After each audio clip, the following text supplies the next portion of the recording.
Sir, क्या ये तासुर दुरुस्त है कि अल-यमीन गंडापुर केपीके के हाउस इस्लामाबाद से पेशावर पहुंचने की कहानी पर सियासी मुखालफिन तो छोड़े, खुद पीटीआई के अंदर एक बड़ा तबका इस कहानी को सच तस्लीम करने के लिए तैयार नहीं है। वो समझते हैं कि इस कहानी में झोल है। क्या इसीलिए दूसरी मरतबा वज़ीर आला खैबर पख्तूनख्वा को असेंबली इजलास में वजाहतें देनी पड़ी? बिस्मिल्लाहिर्रहमानिर्रहीम, इय्याका नअबुदु व इय्याका नस्तईन। देखिए, मुझे नहीं मालूम कि उनको वजाहतें देनी पड़ रही थी या नहीं। इतना मैं ज़रूर जानता हूँ कि अल-यमीन गंडापुर अगर उनको इंस्ट्रक्शंस थी इमरान खान की या कोई ऐसी बात हुई होगी, तो वो उसको क्लैरिफाई कर देंगे कि ये बात हुई थी, ये नहीं हुई थी। बहुत सारी चीज़ें ऐसी हैं जो शायद आपको और मुझे या लोगों को जनरली मालूम ना हो कि जिस तरीके से गवर्नमेंट फंसी हुई थी, आई एम श्योर उन्होंने कोई बात भी की होगी, कुछ चीज़ें भी कही होंगी, कई कनेक्शन हुए होंगे, वो सारी चीज़ें अपनी जगह पर है। लेकिन इसके ऊपर से पर्दा उठाने वाले मेरे ख्याल में अल-यमीन गंडापुर साहब खुद ही होंगे। तो let's wait till he gives कि भाई ये चीज़ है, ये नहीं है। अदरवाइज़ हम बहुत सारे लोग होते हैं कयास आराई करते रहते हैं, कोई उसके हक में बोलेंगे, कोई उसके खिलाफ बोलेंगे। चूँकि मुझे डिटेल नहीं पता, लेकिन as far as I understand कि Ali Amin Gandapur is just one of the people कि जिनको इमरान खान ने कहा है कि भाई ये इस पोजीशन के लिए। So as far as Imran Khan ने सेड दैट थिंग, ये हमारे ऊपर बाउंड है कि वी फॉलो हिम।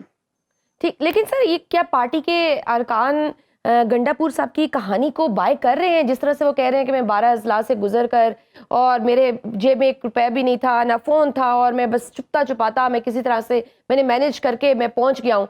क्या उनकी अपनी पार्टी के आप लोगों को वो कन्विंस कर सके हैं? क्योंकि आपके अपने ही पार्टी वर्कर्स कहते हैं कि आप उनकी कहानी में बहुत सारे झोल है। देखिए, हम कहानियों में अगर आप गौर से देखें तो हर कहानी में कोई ना कोई झोल नज़र आएगा, लेकिन इसमें तो कोई शक नहीं है कि अल-यमीन गंडापुर के ऊपर इन लोगों ने ये जो जो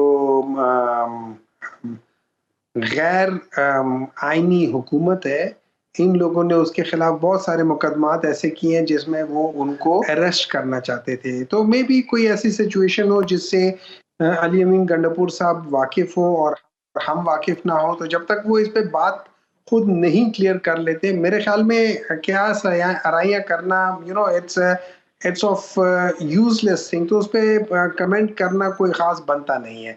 the important thing is that the most important thing is कि जो एहतजाज जिस चीज़ के लिए होना था, वो ये था कि इस चीज़ को रोका जाए या उसको रोकने की कोशिश की जाए। ये जो अमेंडमेंट्स आ रही हैं, वो उस हद तक मेरे ख्याल में थोड़ी-सी कामयाबी हुई है। एट द सेम टाइम कि पीटीआई के वर्कर्स डी चौक तक पहुँच सकेंगे, नहीं पहुँच सकेंगे, उसमें 100% कामयाबी हुई है।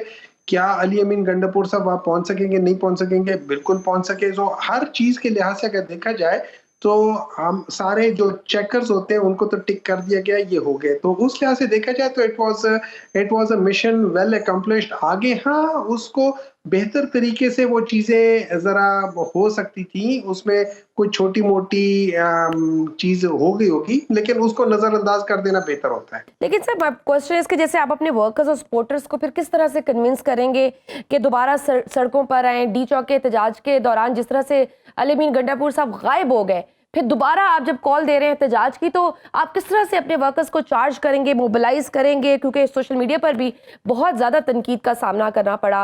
आपकी अपनी पार्टी में भी बहुत सारे लोगों ने क्या सराहियाँ की, बहुत ऐसे तहलका मचा हुआ था कि केपी जो है सीएम केपी वो कहीं गुम हो गए हैं, लापता हो गए हैं, और एस्टैब्लिशमेंट पे इल्ज़ामात थे। फिर किस तरह से वो आए और उन्होंने कहा नहीं ऐसी कोई बात नहीं है।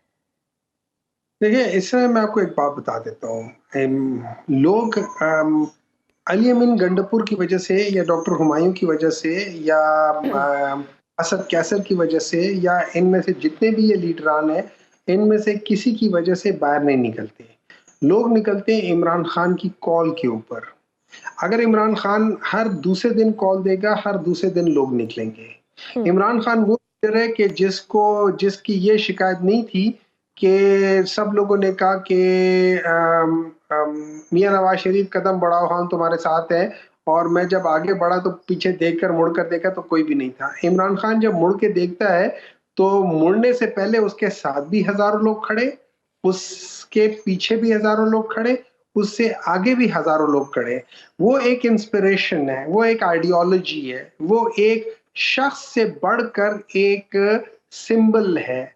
बिल्कुल उसी तरीके से जैसे पास्ट में बहुत बड़े-बड़े लीडरान जो है ना, वो सिंबल बन गए थे। फिर वो सिंबल जो है ना, वो फिर अपना काम पूरा कर लेता